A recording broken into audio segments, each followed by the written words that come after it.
Ach Leute, diese historischen Duelle sind oftmals mehr hysterisch als historisch. Oh Mann, oh Mann. Willkommen zurück zu Yu-Gi-Oh! Legacy of Duelist Link Evolution mit dem jetzt hoffentlich doch letzter Folge auf der Switch. Bereits letzte Folge erwähnt, auch durch den Absturz in der vorletzten Folge, wo ich dann herausgefunden habe, dass es doch nicht unbedingt ein Zufall war, sondern dass es öfters vorkam oder vorkommt bei dem Spiel. Bei mir selbst auch schon. Dann ein zweites Mal nochmal vorkam offscreen, dass man entschlossen habe, okay, gut, machen wir auf dem PC weiter. Zumal ich noch nicht so weit im Spiel jetzt drin bin und die paar Duelle, die wir bisher gemacht haben, dort nachzuholen, ist jetzt nicht wieder so die Schwierigkeit. Klar, zum Teil kann es ein bisschen länger dauern, wie wir bereits festgestellt haben, aber spielt keine Rolle. Der Fluch des Drachen.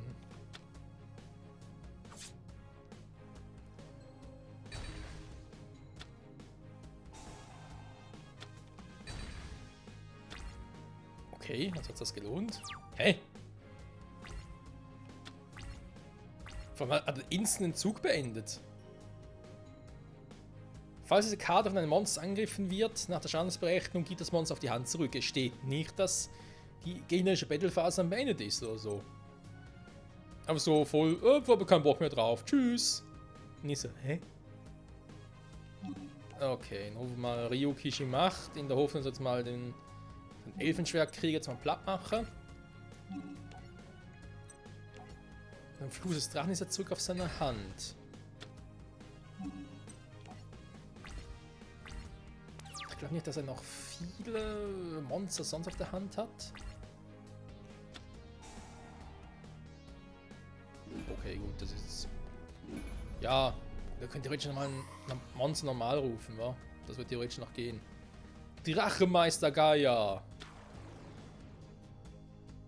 Von der gibt es auch nochmal eine weitere Karte, dachte ich, irgendwie nochmal eine Effektmonsterkarte. Einen normalen Gaia, normalen Gaia-Karte gibt es noch eine Effektmonsterkarte, die ich auch schon mal im Real-Life-Deck hatte. Die eigentlich gar nicht mal so schlecht war. Habe ich da mal den größten Rotz auf der Hand, ganz ehrlich. Kaiba, dein Deck ist einfach nur scheiße, sorry, aber... Irgendjemand muss es dir einfach mal sagen.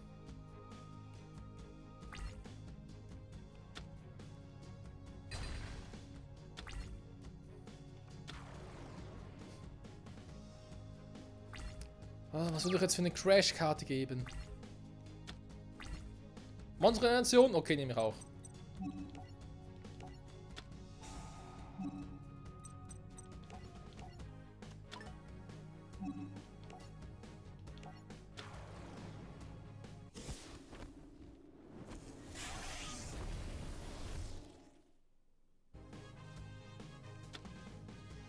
So, ich spiele die Fusionskarte absichtlich noch nicht.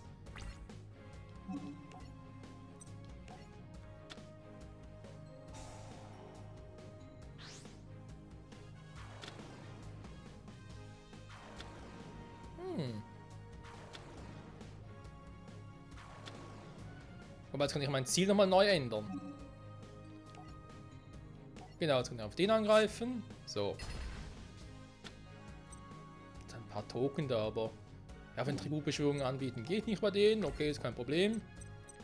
Dann kann ich ja jetzt noch Sagi rufen.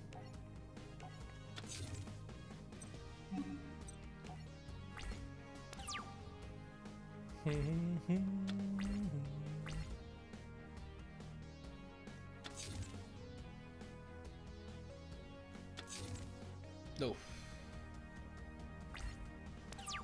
Bei einer Karte davon muss garantiert irgendwie Lichtschwert oder so etwas sein. Das geht gar nicht anders. Okay, sehr gut. Schon mal ein Jin. Relativ brauchbares Monster.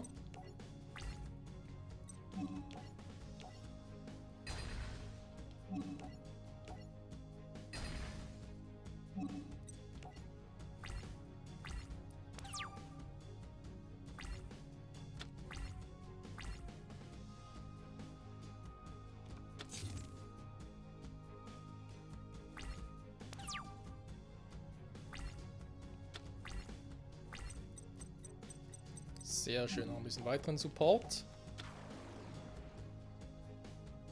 Ich lasse, sag ich mal. Vielleicht aber doch noch Glück und krieg noch einen Crashcard-Virus. Ups. Falsche Karte. Okay, egal. Da ein Effektmonster, wieder Menschenfresser-Käfer, sowas in der Art sein können. Da wäre es natürlich kacke gewesen. So, was ist mit seinem verdeckten Karten los da? Yugi, was ist los da? Sprich zu uns.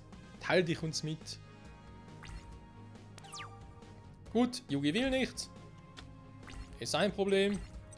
Dann mache ich mal eine nette kleine Fusion. Und zwar mit 3 weißen Drachen. Und das gibt eine Fusionsbeschwörung. Und vielleicht einen Angriffsmodus. Und ich rufe ihn mal hier drüben. Auf einem der 2 Extrafeldern.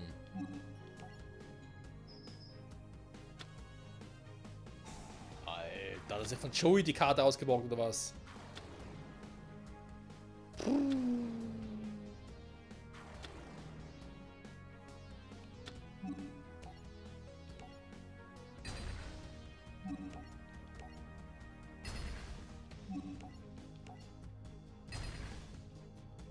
So, Yugi. Es wird dünn bei dir, Kumpel.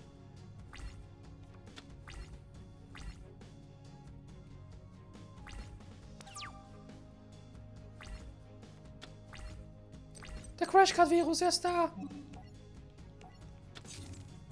Oh, jetzt brauche ich ihn gar nicht mehr. Vermutlich. Hoffentlich. So, Jin greift direkt an. Sehr schön. Blauäuger Ultradrache, beende das Duell, bitte, endlich. Dankeschön. Alter. Was für ein Kack, ey. Yugi weigerte sich, seinen Angriff auf Kaiba zu Ende zu bringen, weil er ihm körperlichen Schaden zugefügt hätte. Als Yugi nicht angriff, schlug Kaiba zu und sicherte sich den Sieg. Ich glaub's nicht. Dieser hinterhältige Kotzbrocken hat Yugi besiegt. Es tut mir leid um deinen Großvater, aber du hast das Richtige getan. Du hättest Kaiba verletzen müssen und ich weiß genau, dass ein Großvater nicht gewollt hätte, dass du ihn auf diese Weise rettest. Dann hat er wohl das bekommen, was er wollte. Wenn Yugi getan hätte, was getan werden musste, würde er jetzt das Schloss betreten. Nicht ich. Nicht ich, egal. Aber er war einfach zu schwach, um die Sache durchzuziehen. Pegasus' Plan war voll aufgegangen. Gute Arbeit, Kaiberlein. Wie du es dir gewünscht hast, würde ich als nächstes gegen dich antreten. Dem kleinen Yugi ist bei dieser Revanche nicht besonders gut ergangen. Sein Geist ist gebrochen und die Seele seines Großvaters gehört weiterhin mir. Das ist auch der Einzige, der sich irgendwie darüber freuen kann. War of the Giants. Oh, Kuribo, Hornus Einhorn. Wieso kriege ich keine Karten von Yugi? Ah, doch, stimmt ja. Ein Duell der Tränen. Och, nö. Wir haben theoretisch noch 12 Minuten Zeit, wir versuchen es mal. Yugi? Komm schon, Yugi. Warum antwortet er uns nicht? Das habe ich ihn noch nie gesehen. Er ist total weggetreten. Tja, er hat gerade die einzige Chance verloren, seinen Großvater zu retten. Mai schlenderte die Truppe zu Pegasus Schloss herauf. Was ist los? Wenn ihr genug Sternmarken habt, ins Schloss zu gelangen, was macht ihr dann noch hier? Es ist Yugi. Er hat seinen Chips an Kaiba verloren und jetzt scheint sein Wille gebrochen zu sein. Aha, der Kleine hat also endlich mal verloren. Dann habt ihr Glück, dass ich vorbeigekommen bin. Hör zu, Yugi. Du hast verloren. Aber das ist nicht das Ende der Welt. Damit kenne ich mich aus. Als ich verloren habe, dachte ich auch, für mich ist alles außen vorbei. Und dann bist du aufgetaucht und hast meine Sternmarken gerettet. Und jetzt revanchiere ich mich. Aber wenn du deine Sternmarken weggibst, kannst du das Preisgeld nicht gewinnen. Ich bin zwar nett, aber nicht blöd. Wow, sie hat schon 10 eigene Chips. Mach weiter, Yugi. Du weißt, er schuldet dir was, also nimm sie. Sind meine Sternmarken nicht gut genug für dich? Na schön, dann behalte ich sie. Deine Freundin können dir auf dem Weg zurück in den Kindergarten die Nase putzen. Werd endlich erwachsen. Manchmal gewinnt man, manchmal verliert man. Ja, und andere verlieren immer. Wiederum andere gewinnen immer. Mai, sei nicht böse, du verstehst es einfach nicht. Oh, ich verstehe. Dein Freund hat ein lausiges Duell verloren und jetzt ist er zu feig, um weiterzuspielen, nicht wahr? Wie erbärmlich. Komm schon, du Feigling. Du kannst ja für sie mit mir duellieren. Ich werde mich mit dir duellieren. Und zwar hier und jetzt, für Yugi. Oh je. Vom Weltkelch herbeigerufen. Ich weiß nicht genau, wie Leas Thea-Steak aussieht. Ich würde sagen, wir versuchen es einmal. Weil es nicht klappt, dann mache ich vielleicht doch mit meinem eigenen Deck, wenn es eigentlich auch relativ kacke ist.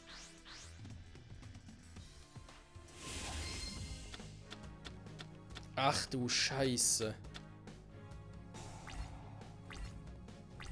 Was sind das für Karten?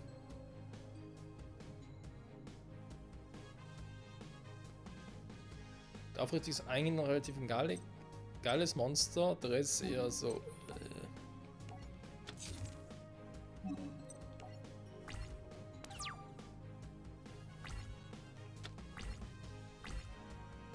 Wenn die jetzt ihre Harping-Kombi ausspielt, habe ich ein echtes Problem.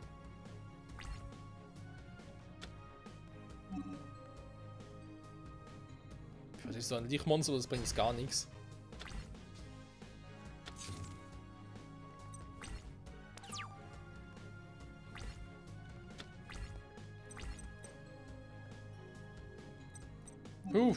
Ja, okay, gut.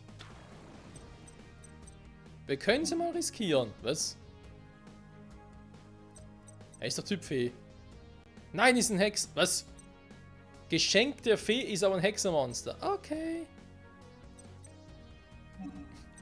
Wieso auch nicht? Oh. Ich habe verlesen. Mann. Tja.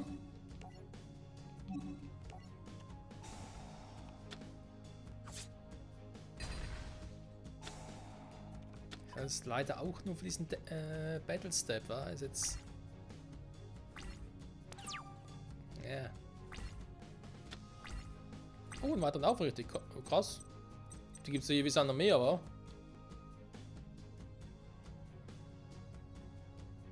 Während einer Meme-Phase. Okay, warte mal, ich habe ja 2 Meme-Phasen, wa? Genau. Jetzt kann ich sie nachher auf die Hand zurückholen. Verstecken könnte ich sie. Der Friedensstiefel von den Monstern, ja. Natürlich ein bisschen geboostet. Nicht sehr viel, aber immerhin.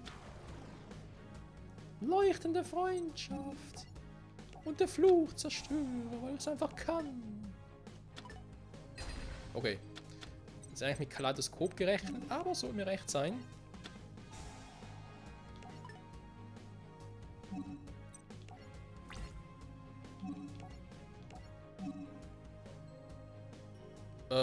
Ist zwar ein Lichtmonster, aber nee. Ne, braucht noch ein Backup. Ich brauche ein Backup, ganz dringend ein Backup. Geschenk der Fee, direkt Angriff auf Mais Lebenspunkte. So. Dieses fliegende Monster ist dafür bekannt, allem Fröhlichkeit zu bringen. Fröhlichkeit zu bringen, wie das schon klingt.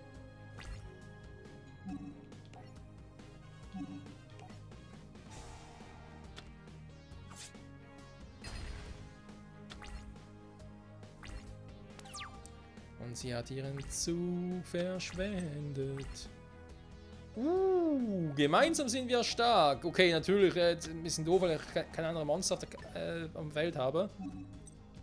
Aber immerhin, weil jetzt muss sie schon ein bisschen was auspacken, damit sie, wobei eine Harpe plus Kaleidoskop bringt schon was und dann hat sie mich schon wieder. Aber egal, vielleicht hat er Glück und sie spielt das gar nicht, weil sie, keine Ahnung, gut drauf ist.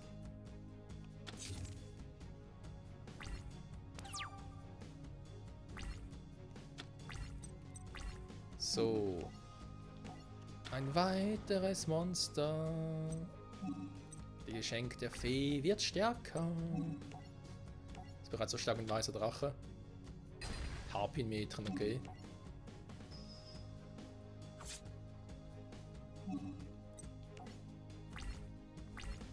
So, das haben wir hoffentlich gleich.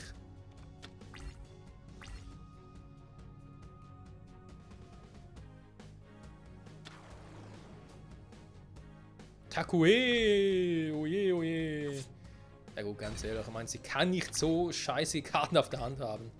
Sie hat mindestens 2 Harpen auf der Hand, die wird sich eine Zauberkarte dafür haben. Ein Lichtmonster, Elfenlicht. Also ganz ehrlich, TS Mons sind zwar eher schwach, aber der Support ihrer Zauberkarten und auch durch Effektmonster wie aufrichtig, der ist ja eigentlich... Sind noch cool. Also jetzt im Vergleich so zu Yugis und Kaivas Deck war das schon relativ gut. Ich gebe auf Thea, meine Karten sind nicht gut genug, um zu gewinnen. Ich habe gewonnen! Gut gemacht, Thea, du hast es für Yugi geschafft. Gutes Match. Wie auch immer, ich brauche diese Sternmarken sowieso nicht. Mal gab ihre Sternmarken her und wollte gehen. Jetzt könnte Thea ja eigentlich ins Schloss gehen, oder? Warte mal, ich muss etwas fragen. Wenn du die letzte Karte gespielt hast, hättest du dann nicht Die war wertlos. Nichts, was Thea nicht sowieso hätte schlagen können. Einige Karten sind es einfach nicht wert, gespielt zu werden, nicht wahr, kleiner Yugi? Danke. Yugi, ich habe diese Sternmarken für dich gewonnen. Ich weiß. Vielen Dank. Klar doch. Ich werde nie vergessen, was du für mich getan hast, Thea. Du hast deine Ängste überwunden, um mir zu helfen. Und du hast mir den Mut gegeben, mich mit meinen Ängsten auseinanderzusetzen. Ich werde mich immer wieder duellieren und hoffentlich werden die Folgen nicht so schlimm sein, wie ich befürchte.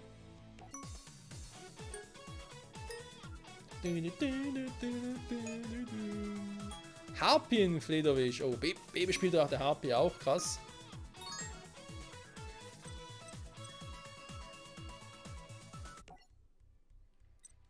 Na, hier haben wir es entriegelt. Ja, Kartengeschäft haben wir bisher auch nie etwas gemacht, das stimmt. Und bringt es jetzt eher auch weniger, wenn ich wie gesagt per nächste Folge dann das System switche. Champion gegen Schöpfer, also Leute, ganz ehrlich, ich finde das ist sicher ein Duell, was wir für die nächste Folge uns aufsparen sollten. Genauso wie es eigentlich mit dem Turnier richtig losgeht, zwischen Yugi und Mai, zwischen Joey und Bennett Keith, dann halt das andere Finale zwischen Yugi und Joey, gefolgt vom, man kann fast schon sagen, Legendenduell zwischen Yugi und Pegasus. Tja, und nachher wird es halt richtig lustig, wa? Auch irgendwie Yugi und normal Bennett Keith, Und dann, was ist denn das für ein schräger Vogel und das wird alles noch ein bisschen spooky werden. Aber, wenn man ganz kurz was erwähnen darf, jetzt, man kann ja auch die erste Yu-Gi-Oh! Serie so in Staffeln unterteilen. Dann Sagen, von wegen, hey, das ist König der Duellanten. Und das ist irgendwie die Saga um das Battle City Turnier und so. Das geht ja alles, gar kein Thema. Ich muss einfach mal sagen, die erste Saga rund um das König der Duellanten ist sehr gut abgebildet. Ich meine, das geht ja bis und mit hier. Das alles ist die erste Staffel, wenn du so willst, oder die erste Saga. Dann hier Battle City bis und mit hier. Und dann das hier ist eigentlich das mit diesen seltsamen Drachen. Ja genau, das mit dem Drachen. Dann hier fehlen eigentlich noch ein paar Duelle. Natürlich hier im Battle City Turnier, wobei eben das halt im Anime natürlich der Ausflug zum Cybernet, aber das war was anderes, war ja nicht, ja, war halt im Manga nicht verfügbar, also war wirklich Anime exklusiv. Dem war schon ein bisschen was anderes, kann man so sagen.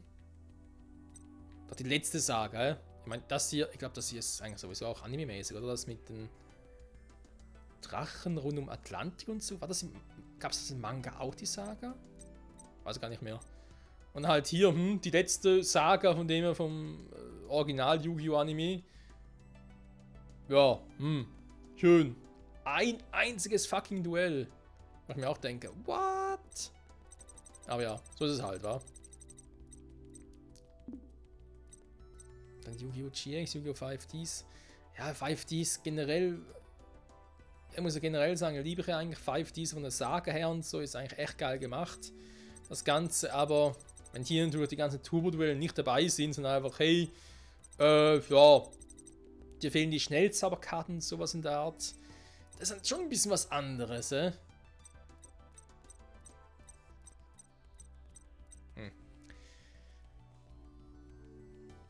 Naja, das ist ein anderes Thema, Freunde. Aber das werden wir dann sowieso mal bei einem anderen Yu-Gi-Oh! Spiel. Ich hatte nämlich eins für den Nintendo DS im Sinn. Yu-Gi-Oh! 5Ds, Reverse of Arcadia. Was ich damals extrem gesucht habe und auch bis heute eines meiner Lieblings-Yu-Gi-Oh! Spiele ist. Aber halt von der Qualität her nicht mehr so geil, ich sage jetzt mal. Aber kann man vielleicht doch mal irgendwann wieder mal bringen. In irgendeiner Form, wie auch immer.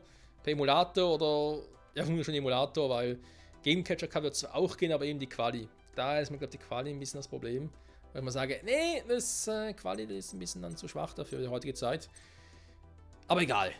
Dem auch sei, danke fürs Zusehen. Nächste Part also geht es hier weiter. Champion gegen Schöpfer. Dann auf der PC-Version. Es kann sein, dass es vielleicht 1-2 Tage länger dauert, bis die Folge kommt. Ich hoffe zwar nicht, dass ich jetzt da relativ schnell vorankomme, das hier nachzuspielen, weil eben die Switch ist eigentlich schon noch gut. Aber wenn man halt irgendwie so Bugs hat oder das Spiel abstürzt und das nicht nur selten der Fall ist, sondern öfters passieren kann, dann muss ich sagen, nee, das ist gerade ein bisschen sehr unpraktisch, vor allem natürlich auch später für Online-Duelle und so. Und daher an dieser Stelle vielen Dank fürs Zusehen. Und ich sehe gerade, ich muss als Pegasus spielen. Egal. Vielen Dank fürs Zusehen und bis zum nächsten Mal zurück bei Yu-Gi-Oh! Legacy of Duelist Link Evolution. Ciao zusammen.